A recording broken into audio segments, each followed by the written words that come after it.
Hello everybody. So today I am going to be doing a book review on a book entitled The Sabretooth Curriculum, and I'm pretty much just going to explain why this is an absolute must read for anybody in the educational profession or trying to get into the educational profession.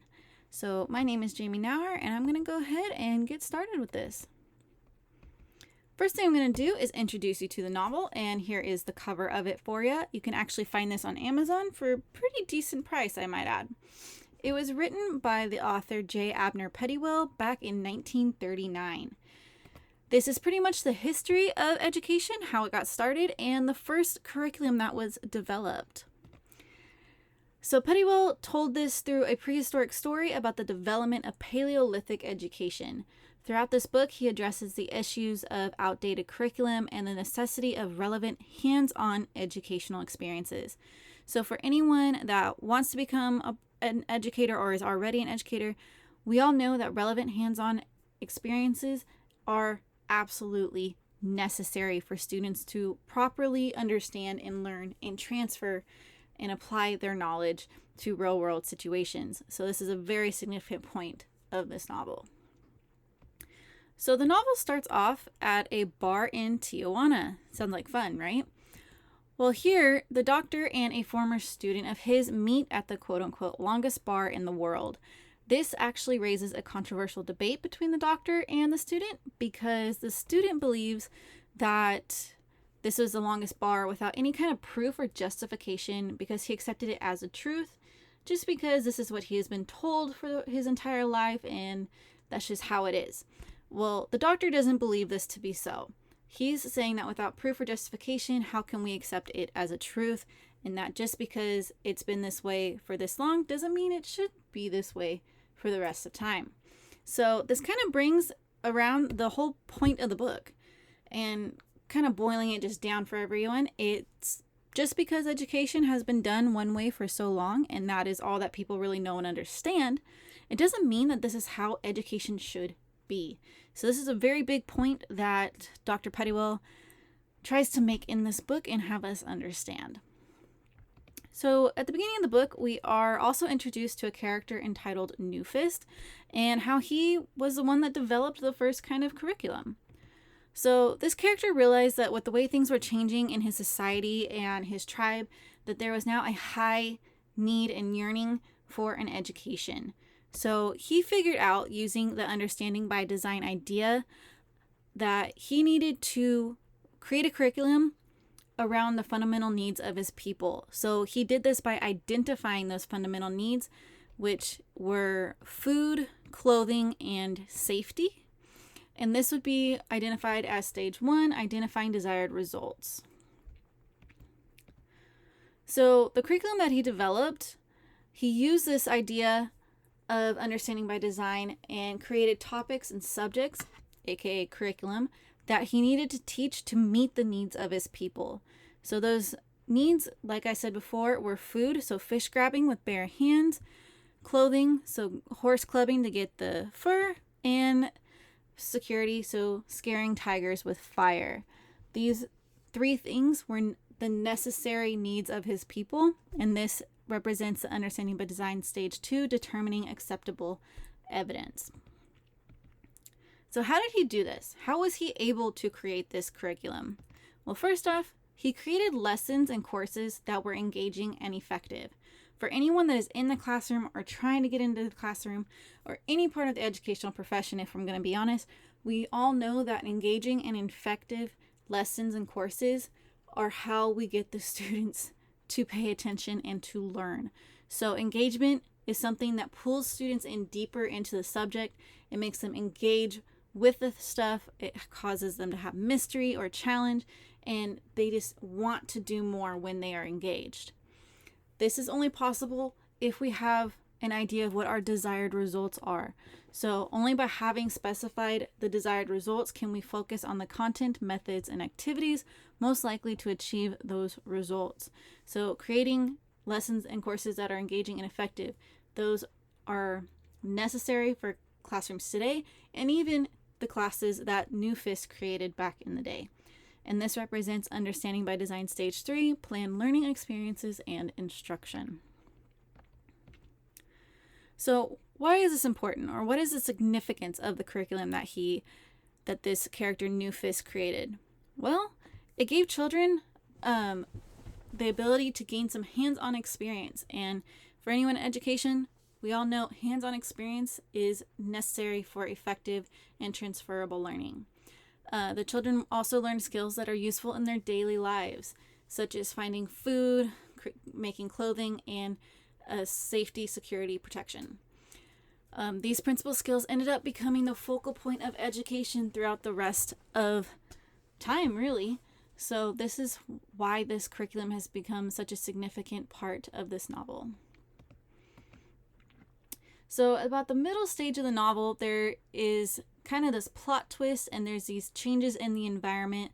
So thus, there are changes now in the curriculum in order for the tribe to truly be successful and survive.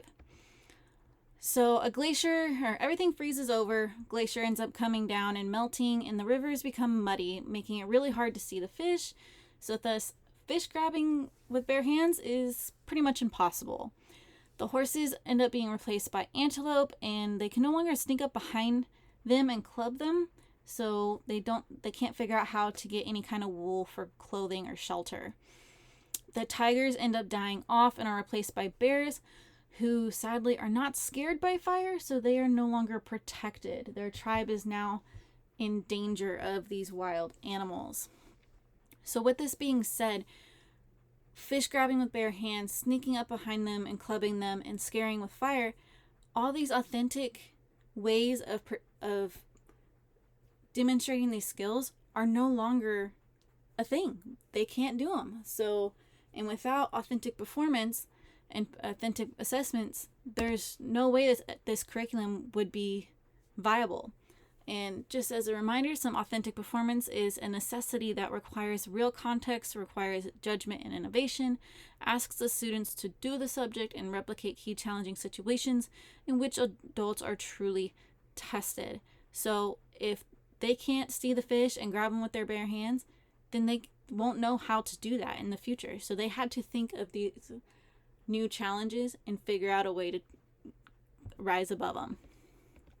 So with that being said, a new kind of curriculum, or should I say new assets of the curriculum, were created. So they developed these new skills, which included net making, snare setting, and pit digging. So each of these were now associated with their new challenges. Since they couldn't see the fish to grab them with their bare hands, they made nets to capture the fish instead. Since they couldn't come up behind and club the antelope, they set snares to catch the antelope. And since fire didn't scare the bears, they dug pits so that the bears would actually fall into them and they were now safe. So looking at this, these new skills are still associated with the old curriculum. They're still associated with the necessary and desired results of getting food, shelter, security, and clothing, and everything that the old curriculum was all about. There are some radicals, though, that believed that these new skills should be the only things taught, and that the old skills were no longer viable because they were no longer necessary. However, a really interesting quote in the book around this point is that we can teach them how to think, but not what to think. This is really important because it applies to teachers today.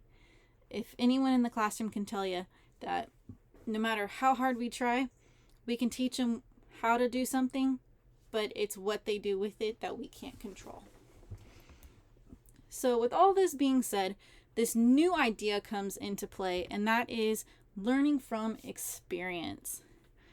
So for students to truly understand what they are learning, they need to participate in real and relevant experiences. So just as I mentioned earlier in this video, hands-on relevant experiences are necessary for students to truly understand what they are learning.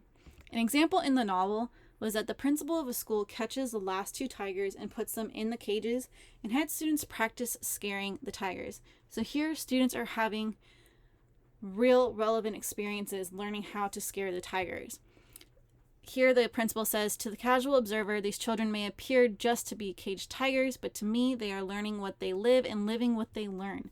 That is a very important quote that can be applied to everything we do today.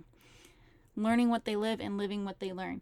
That is the whole point of education. And when students can do that, they are transferring their knowledge and applying it to real world situations. Thus, they are truly understanding what they are learning. So let's bring this all together. And what is this book actually saying? So I was able to break it down into 3 pretty much easy not steps, but ways of thinking. Education/curriculum must be relevant to the times. Without relevant curriculum, what's the point? So curriculum and teaching methods will continue to evolve as we do, which is something that even 100 years from now, our curriculum will be different than it is today. The second one is teachers must be trained properly. Otherwise, we're doing the students a disservice.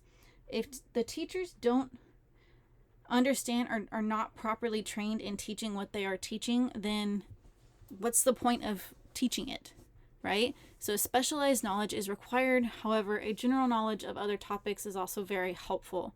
Anyone in the classroom now can attest to this. And the last one is education must have a purpose. If the teachers don't know why they are teaching something or what they are teaching, then the students won't know why they are learning it and will ask the question, what's the point, right? So education must absolutely have a purpose. So to kind of conclude everything here, I'm just going to go over why this is an absolute must read.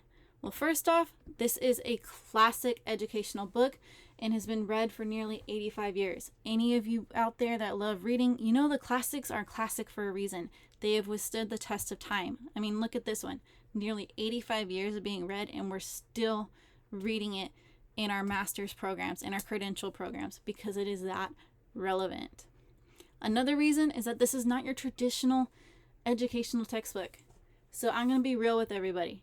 Educational textbooks tend to be quite boring and put me asleep because it just has a whole bunch of technical jargon, a whole bunch of graphs and statistics and blah, blah, blah, blah, blah. Yes, they are important. I will say that educational textbooks are important. I have learned a lot from them. However, this is a book that literally I read in one sitting.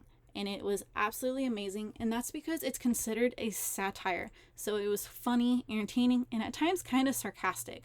But all the while, it was giving us a lesson. It was telling us something important. So that is probably my biggest reason to read this, just because it's not a traditional textbook that, for me, tends to make me fall asleep. This also is a great book, just in describing how far education has come, but it's also very real and describes how far it still has to go. So like I said earlier, education has changed over the years and will continue to change, but we have come very far from where we have started.